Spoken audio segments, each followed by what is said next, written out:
Hello and welcome back to a kooky corner of YouTube, where today we're going to try some raw edge applique to make this beautiful little owl card.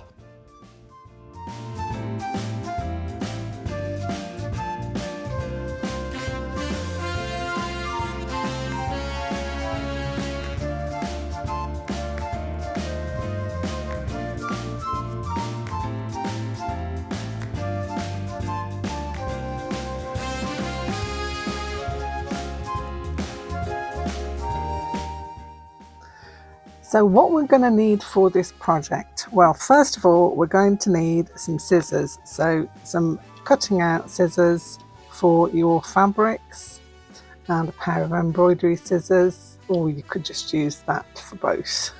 Whatever you have.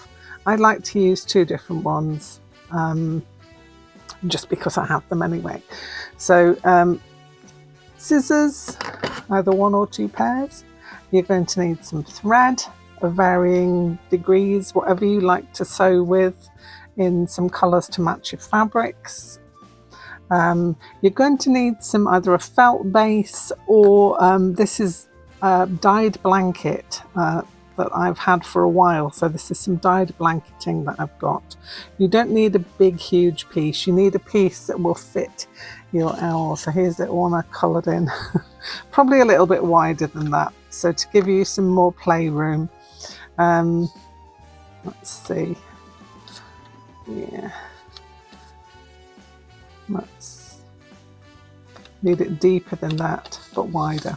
But yes, just a piece that will fit your picture comfortably. So measure it out and give yourself a good inch either side of it so that you've got plenty of room to play with and to trim it down if you need to. Goodbye little coloured owl. So the next thing you're going to need are some fabric scraps. You can use the tiniest scraps you've got, generally just little scraps of leftover pieces, because that's all you're going to need. They don't need to be great big pieces because all the pattern pieces are small. I've got some applique pins to pin my pattern to the fabrics so that I can cut them out, and the important bit, the pattern. So here's the pattern for the piece, and this is Florence, so that's like a picture of the completed piece when you've done it, so you can see what it's going to look like and where the pieces go. So from this picture you can see you have your main body piece there, you have your little tummy which fits there, so that's the next bit. You've got left and right wings which are marked on the paper as well. This you have an option, you can just do one wing, or you could cut out 3 separate bits to make it layered. That is totally up to you. Now you can make that decision. I would start with maybe, if you've never done this before, start with one piece, because the little pieces can get a little bit fiddly. Not too much, but they can get a tiny bit fiddly when you're cutting these tiny little pieces here. We've got a separate head piece which goes over the top of there and slots onto there. And that's it really, that's all you need. So what you need to do is to cut out your pattern pieces and then place them on your chosen fabrics. In order to print out your pattern, you're going to need a printer, and I'm delighted to introduce a sponsor of this video, Munbin. Munbin got in touch with me to ask if I'd like to try one of their portable thermal printers. And as I was on the lookout for a portable printer to take with me on my travels, I jumped at the chance to try out this full-scale thermal printer. The box contains everything I need to set it up, and the printer is so compact and lightweight and beautifully pink. It suits me down to the ground. It comes with a full roll of thermal paper included, but they also sent me a packet of fan fold paper to try out too, which I'll show you later. Here's my printout. How beautiful is that? It came out so beautifully. I'm really impressed with it. I used their Sharp Fox app to print off my pattern, and I sent my file via Bluetooth, and the whole setup of this was so quick and easy, it was done within minutes. And as I showed you, my test print was so beautifully printed. It came out perfectly and just what I needed.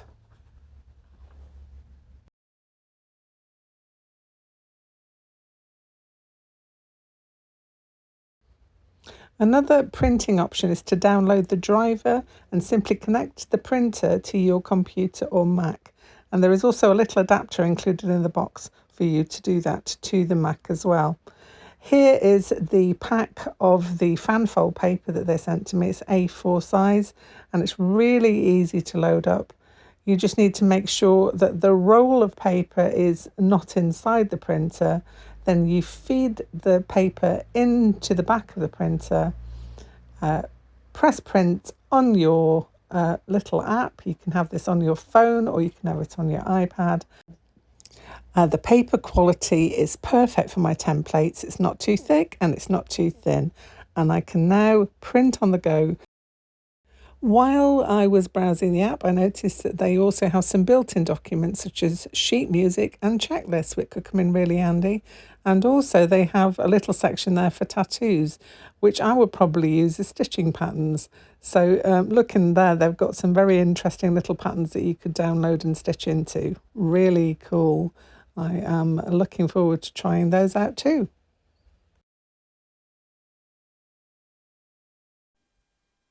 So I've pinned my pattern pieces to my fabric.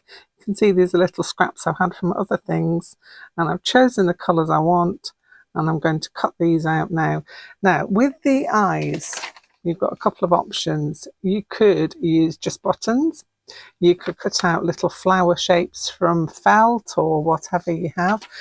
On this one that I made earlier, I actually had some little flower shapes already on a piece of fabric. I don't know if I can still find that fabric to show you. Yes, I can. So if you've got fabric pieces that you can cut, these are big ones, but there were little ones. You can see where I got them from there, the same as that. And they made perfect eyes.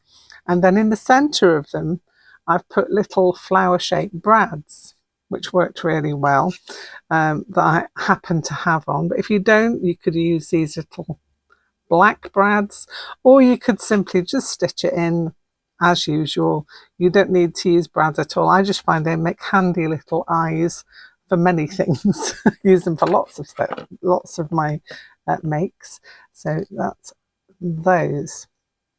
So all we need to do now is to cut out the pattern pieces from your fabrics, and then we'll start to put it together. When you've finished with your piece, you cut it out, keep hold of it because it's strong enough for you to still reuse that. So you don't have to print out so many. So yeah, that's also a good thing about this paper. It's nice and strong enough, but not too thick. Perfect.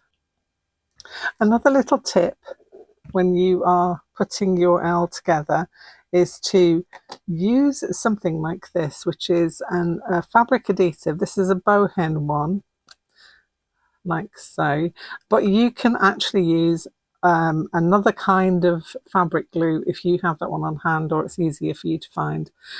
I quite like this one because it's got quite a small tip to it, so it's easier than trying to manangle a Pritt stick, which you could equally use if you wanted to. Now, all you have to do when you're layering up your owl, so you put the tummy on first, tiny bit of this on the back of the fabric, stick it down.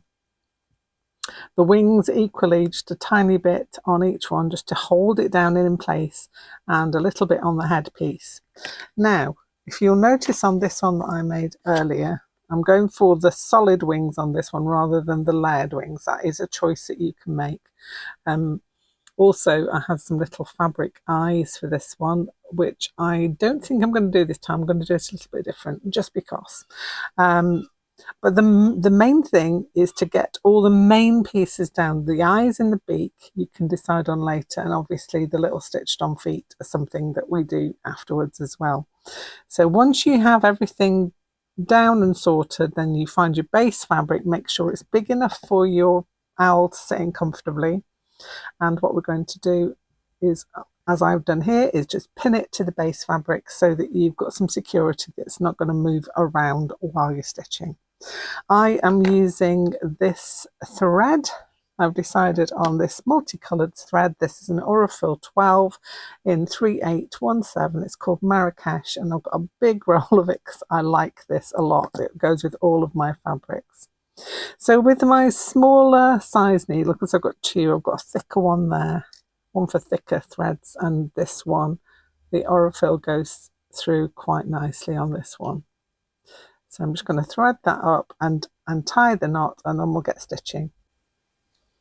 Okay, so find a place to start. I'm going to start right here at this end here.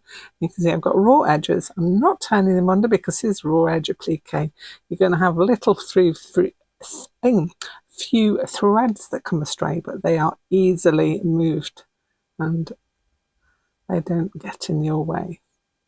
And you can see here, I am just going around the whole of the owl with an over sew stitch. Oops, camera gone. Let's turn that down. So, she brought you in a little closer. So I'm just going over the edge and along a bit to the next point. So it's going to kind of a diagonal. I'm just taking it out at the other side. This is because I don't need to do a blanket stitch because you're not going to see the other side. I will be doing blanket stitch later, but that will be for the outside edge of the piece. So I'm just going around the corner of his ear now, or her ear. This is Florence. Remember, she's a lady. A lady. Okay. So this goes around here, and all I'm going to do now, which I would like you to also do, is so go and sit yourself down in a comfy chair, nice cup of tea, listen to your favourite audiobook or podcast, and you're going to stitch all the way around back to where we started, and then we'll go in and add in some details. Okay, so I stitched round Florence's body now. She's very securely attached to the base fabric. Now the reason I wanted you to layer it up is that it cuts down on the amount of little bits of stitching that you might need to do that you won't actually see. So if you placed everything where it's going to be, then you don't have to go around the whole of the tummy. You don't have to go around all the bits of the body that you don't see underneath. So that's basically the reason why I layered it all up before we started. You could obviously put it all together singularly, simple pieces, but I think this is an easier way to start off. Okay, so I can take these pins out now. Now you can see we've still got some loose edges. So we're going to go in. I'm going to continue with my Marrakesh thread because I think it goes with everything, but you could change threads, you could go contrasting threads to the fabric, you can make your stitches really tiny so they don't show, or you can make a feature of them and make them larger.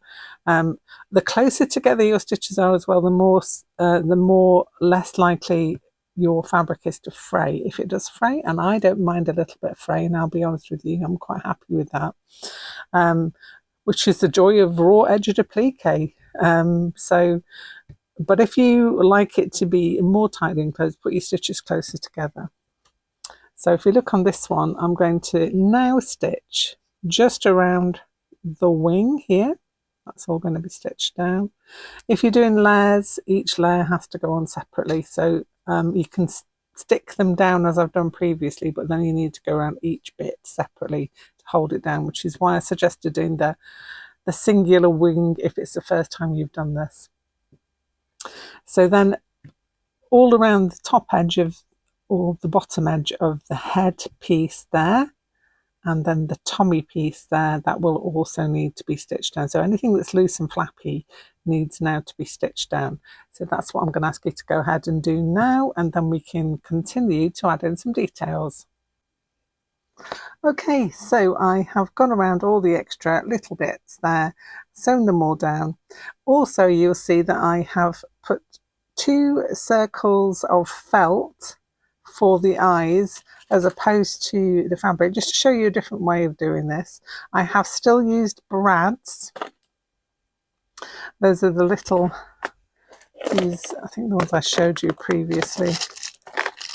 Tiny little black brads like that to go inside, and what they do is they open out, so you make yourself a little hole in the fabric with your needle, just big enough for them to go through. They slot through, and then you just fold them down at the back.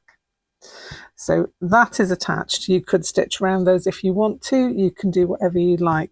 Now onto tummy decoration and also wings. On these plain wings, I've just done 2 flying V stitches there on the zigzag of the wing material, but you could do it on anything you like. You could go around it, you could stitch it, or you can layer them up, as I said previously, in which case you don't need to do anything else with them. The tummy you can add some decoration onto, so suggestion of feathers with some zigzag stitching going on there, like I've done here. And then I've also stuck on a little triangle there of the glittery fabric for the beak, like I did on that one, because I just think it adds a little extra something, and I like glitter. Okay, so the next thing we're going to do is you're going to have a look at adding some stitching into the little bits you want to add stitching into. You can stitch as much or as little as you want into this, using any stitches that you like to decorate your owl. And then we'll have a look at making the feet. So I've loaded up my needle. I've used a darker colour thread because I think it shows up better. And the first thing I'm going to do is to find the point where I want the first foot to start from. Just considering, yes. So I want it to start there, so I've marked it. You can see a little tiny needle hole there. I'm going just underneath it to the right of it.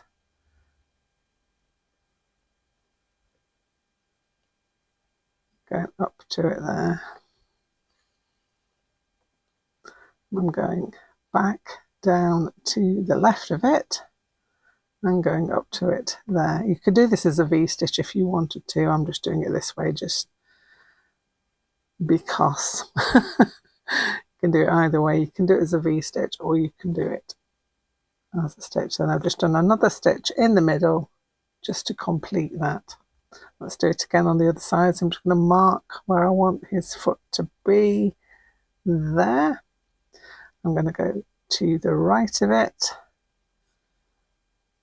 And I'm going to go up to where I've marked. I'm going to go to the left of it, to the right of it, and then back up to center again. And then from the middle up to that center point again. And you've got 2 little feet on your owl. So that is all now completed once you've added all your stitches in that you want to add in. Now the next thing we need to do is to go around the edge, or you decide what you want to do with it.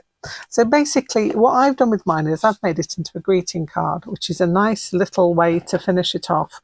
You could also frame this, but in the same way that I'm going to show you now, you still need to finish it off in the same way. So it can either go on the front of a card, you could frame it, you could use it as a patch, you could add it onto another garment, you could add it onto a bag. The choices are endless. But what we're going to do now is to find a thread to go around the edge. Now I've chosen mine, it's this yellow, and we're going to do a blanket stitch. So I'll show you how to do that now. Okay, changed my mind. I said I was going to go yellow. I decided to go blue because the last one was yellow. So let's do a blue one instead. So we're going to start off with our thread and we're going to start doing the blanket stitch. Now we go in at the bottom and make sure the thread is at the back to make that blanket stitch, like so. We go in. Again, make sure your thread is at the back and pull it up.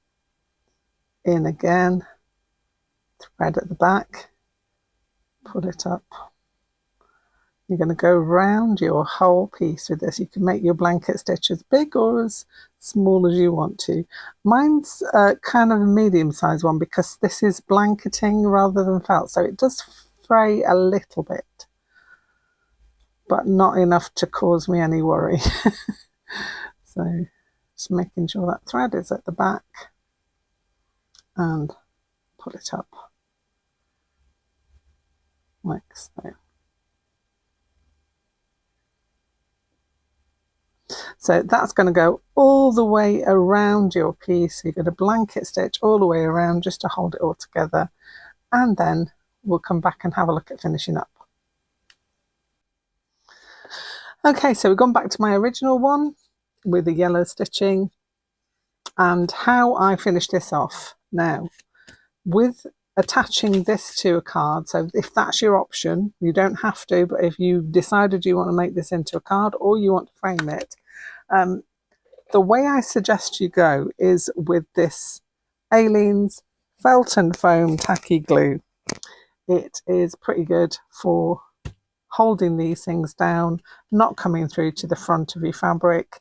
It's just really, really good. So it's an instant grab foam and felt adhesive. So on the back of your fabric, so you'll want to coat the back right up to the edges, not too thickly, you know, just make sure you've got some adhesive on each bit of it, and then just press it down onto your card blank. I've done a craft card blank for this one because I thought it went quite well. Equally, you could do it with a white card, you know, your choice. You do what you want to do for your owl. So, and then after an hour or two, that's going to be very secure. The back, it doesn't show through, there's no glue on the back or anything, so you've got a nice little card that you can send out. Now, for decoration, you could go with a gel pen. I've gone with a Stickles glue, the sticky glue. Just put a dot on each bit there just to finish it off, give it a little bit of a border. You don't have to do that, you could just leave it plain, but this is me, we like a bit of glitter. And so there he is, or she is, or whatever. This one is Florence. I think she's definitely a Florence. But you can name yours whatever you like. On the pattern, obviously, it says Florence the Owl, and that's going to be available for you to download for free. If you go into my description box, you'll be able to download your own PDF of Florence the Owl so that you can then make your own. Okay, so I'd like to thank the sponsor of this video, which is Munbin, for giving me this to try out and to see what it's like, and I absolutely love it, I have to say. It's so lightweight, it's just going to pack away easily for me to travel with. And it gives me so many options, because you don't want to be, you never know when you're struck with inspiration and you want to print out something. I find this often. I'm sure I'm not alone. So many thanks to Munbin, and many thanks to you for watching. Don't forget, if you are enjoying this video and the contents, like and subscribe. That will be very handy. Also, if you want to get yourself one of these little printers, they come in 3 colours, I do believe. I think it's a beautiful pink, it's a black and a white, and there are going to be links in the description box below for you to go and click on and get yourself one with a little bit of discount on, which will all be described down in the box below. Bye for now.